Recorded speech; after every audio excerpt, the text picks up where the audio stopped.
Acho que sou o sujeito mais contraditório do mundo.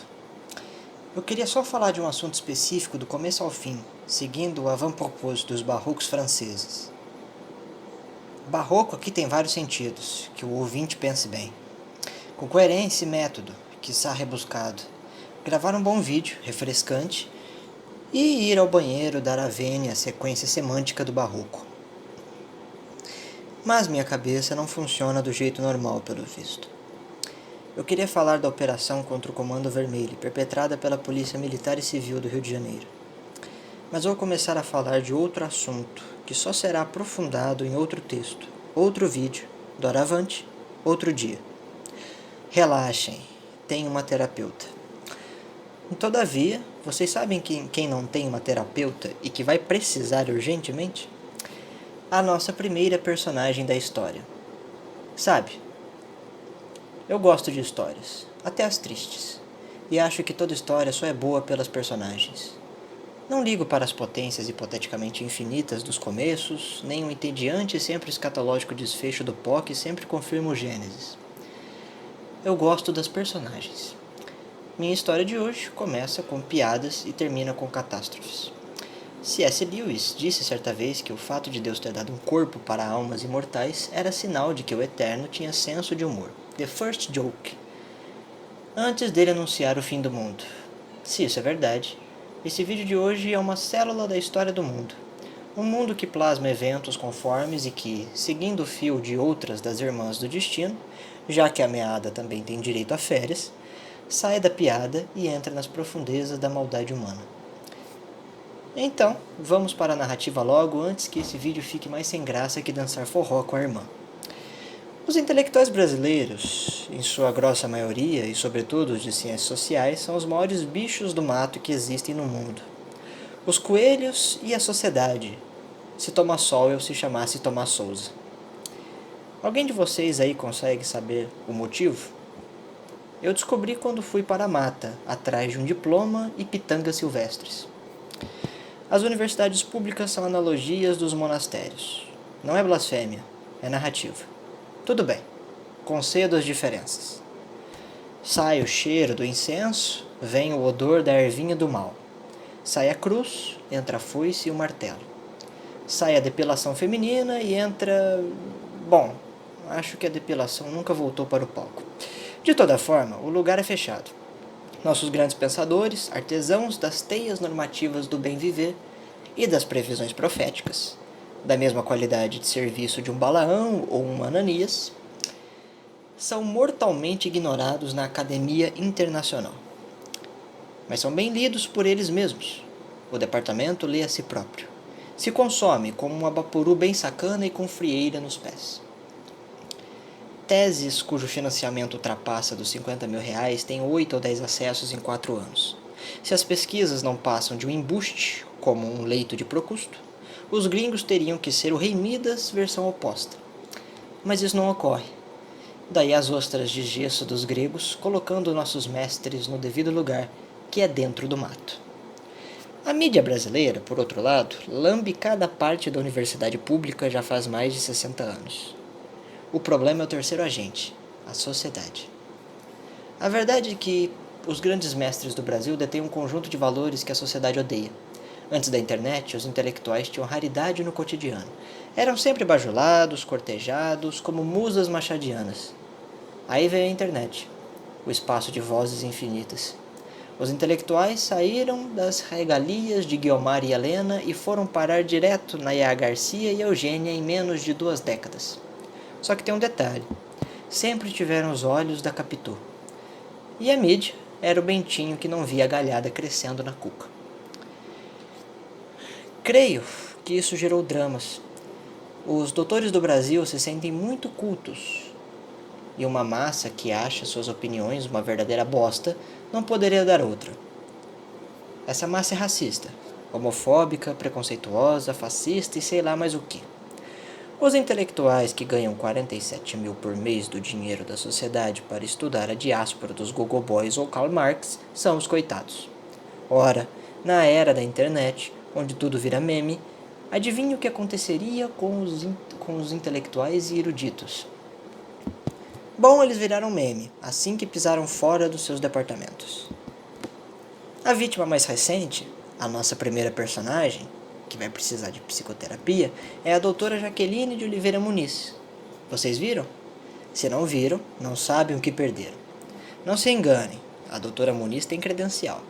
Mestre em Antropologia Social pelo FRJ, por sua brilhante pesquisa intitulada Mulher com Mulher da Jacaré, uma abordagem antropológica da homossexualidade feminina, e depois doutora em Ciência Política pelo Instituto de Pesquisa do Rio de Janeiro, em uma outra pesquisa muito legal de título Ser Policial é Sobretudo uma Razão de Ser.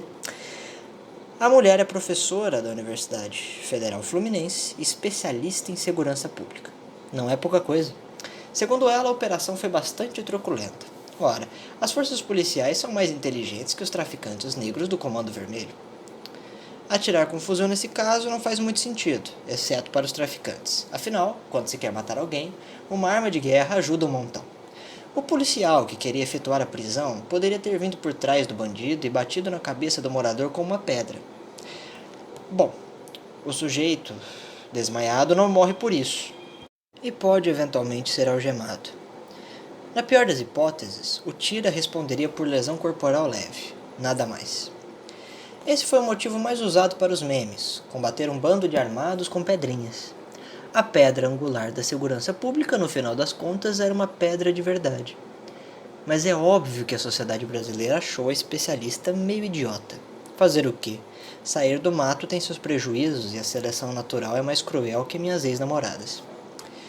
Se eu concordo com a doutora? Claro que não. Mas gostaria de explicar aqui qual é a pedra angular da violência que devora o Brasil e que causou aquelas mortes na quinta-feira passada. Para a surpresa de ninguém aqui, foi o desejo mimético, a primeira filha de Satanás. Só que isso é contraponto aos mestres. Eles também têm os seus casos anotados de possessão, usados como jargões para defender os bandidos. Durante as eras, os doutores brasileiros produziram longos tratados de demonologia. Os capirotos, todos nomeados. Na longa hierarquia diabólica da nova ars goética, temos a desigualdade, falta de educação, dívida histórica e mais um monte de chifrudos que, pela liberdade divina, tentam contra classes minoritárias.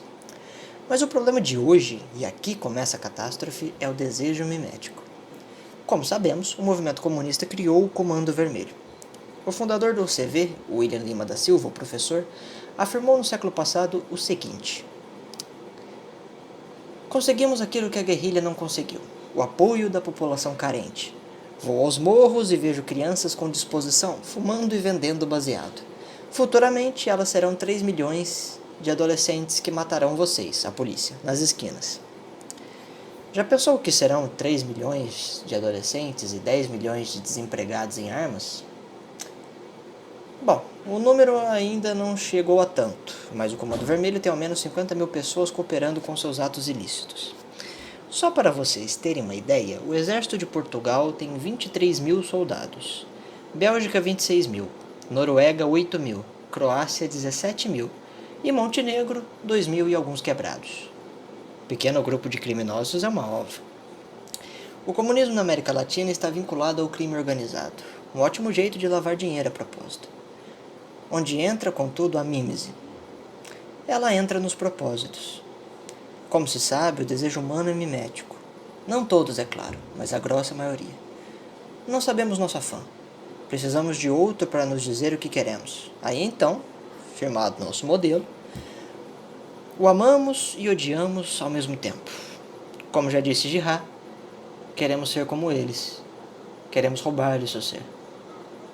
A esquerda foi transitando a guerrilha fracassada para o narcotráfico e, ao longo de 50 anos de sucessos espetaculares, ficou, de forma cabal, os jogos da rivalidade, dos mais cruéis possíveis.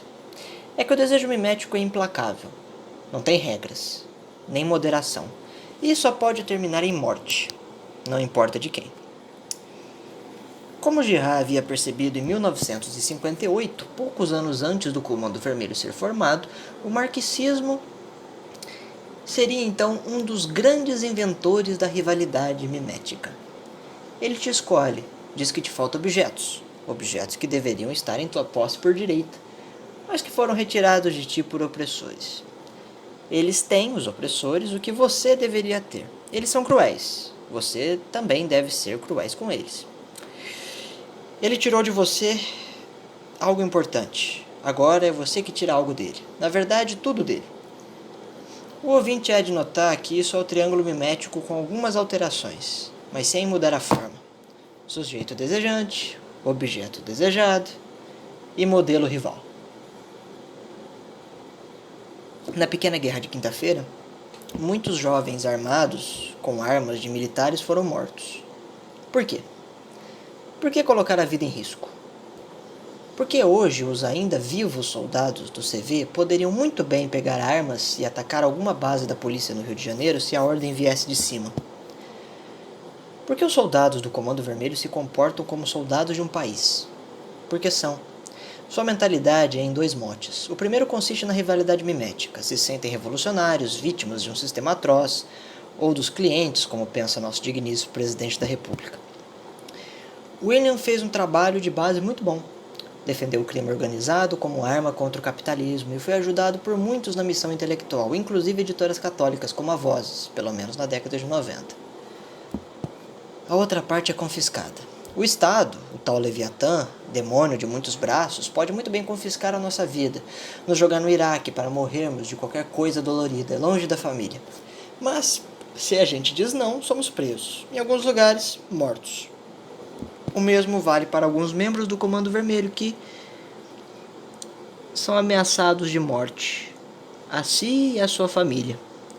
Membros que, em relutância, vão para a guerra com medo do Estado Comando Vermelho, que, como todo Estado, mata sem remorso. Não estou defendendo todos os bandidos. Na verdade, não estou defendendo nenhum. Que cada um se lasque pelos próprios pecados. O que estou dizendo é um questionamento. Você teria coragem de chegar para um soldado do Comando Vermelho que está lá por ameaças e dizer que o moralmente certo é ele dizer não, ser morto junto com seus entes queridos? Bom, eu não teria essa coragem. Você pode dizer que são minorias, os poucos que, quando fogem, vão a público relatar as torturas que as pessoas sofrem quando dizem não para os traficantes. E eu irei concordar com você por estatística. Evidentemente, a maioria do time do CV não é composto de coitadinhos, mas de assassinos brutais que têm sorte de viverem no Rio de Janeiro e não no Texas. Ora, eu não sou holista. E as pessoas são más porque querem. E na verdade é só isso mesmo. Mas o que eu quero pontuar aqui é o modus operandi mimético da facção. Eles atuam como terroristas, moldando a mente dos moradores para adeptos assassinos e cruéis, revolucionários no sentido de um Hamas ou coisa pior. E, como se isso não fosse já crueldade suficiente, confiscam a vida de outros mediante o terror psicológico. É o fluxo da violência mimética. Escolha os modelos e depois mate com crueldade. O que aparece em Flaubert, Shakespeare e outros da verdade romanesca aparece aqui e agora em forma concreta. Mas o governo do Foro de São Paulo precisa disso para se manter e manter outros líderes latinos. As ditaduras na Venezuela, Nicarágua, Cuba e tudo mais que vocês estão cansados de observar. O Comando Vermelho é o Julian que imita o Bonaparte, o governo, ao mesmo tempo que retira dele seu território. Esse tipo de operação dificilmente volta a ocorrer na era do PT, penso eu. Os traficantes irão dizer finit hic Leviathan, o Leviatã acaba aqui. E o governo gastará milhões com postagens inúteis em redes sociais, como começou a fazer 4 dias depois da operação. É tudo uma proposta programada. A ideia de trazer a sociedade dos sonhos de Marx pelo looping proletariado, no caso o proletariado é uma ideia que veio um pouco depois dele, onde tal grupo, enfim, é sempre violento ao extremo, não é outra coisa senão o que vem acontecendo. Criar uma sociedade muito violenta, a mais violenta da história, demolir tudo e refazer do zero.